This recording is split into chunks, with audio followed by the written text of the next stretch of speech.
Injuries are a fact of life in sports in general and in college football in particular. We've heard it said many times, and we've seen it with our own eyes, that the teams that have the most success on the gridiron are not just the best teams, but often the ones who are able to stay healthiest the longest. In the first half of the 2022 season, injury luck was not on Florida State's side. The Seminoles lost 2 offensive linemen for the year by the season opener, offensive tackle Bless Harris and center Caden Lyles. Then they saw star defensive tackle Fabian Lovett get hurt against LSU and be sidelined for nearly 2 months. Injuries had piled up on the defensive line, at running back, receiver, and other positions as well. But after weathering that storm, Mike Norvell's team has been getting some of those players back in recent weeks. And going into this Saturday's rivalry game at Miami, the Seminoles could be healthier than they've been since early in the season. Star defensive end Jared Verse returned a few weeks ago and now appears closer to full speed. Lovett, the all-conference defensive tackle, came back last week against Georgia Tech. Also during the Georgia Tech game,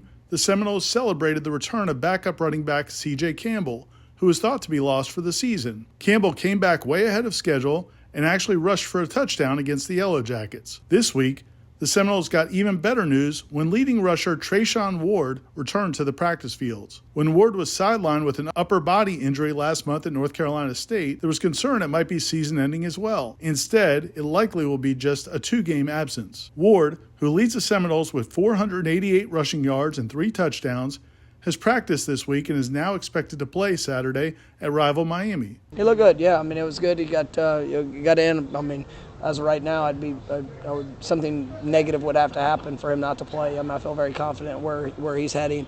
What that looks like, we'll see. But I do believe that he's trending the right way. Ward is the leader of a rotation of 3 tailbacks, and the Seminoles have relied primarily on redshirt sophomores Trey Benson and Lawrence Toafili in his absence. Benson ranks second on the team with 483 yards and 3 touchdowns, while Toafili has 315 yards and 5 scores. Florida State also recently got receiver Ja'Kai Douglas back from an injury sustained in preseason camp, and he snagged 2 touchdown passes in the past 2 games against Clemson and Georgia Tech. There are a lot of reasons Florida State is favored by more than a touchdown this Saturday against the rival Miami Hurricanes. But high on that list is the fact that the Seminoles could be healthier than they have been since the start of the 2022 season. Florida State will take on the Miami Hurricanes on Saturday at 7:30 p.m. in Hard Rock Stadium. Be sure to watch our pregame show, the watch-along, and the postgame show right here on Warchant TV, and look for continuing coverage at warchant.com. For more of the best FSU football content in the industry,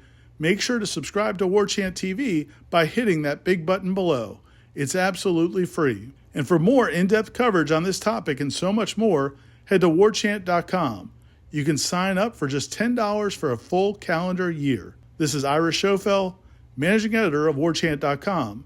Thank you for watching Warchant TV.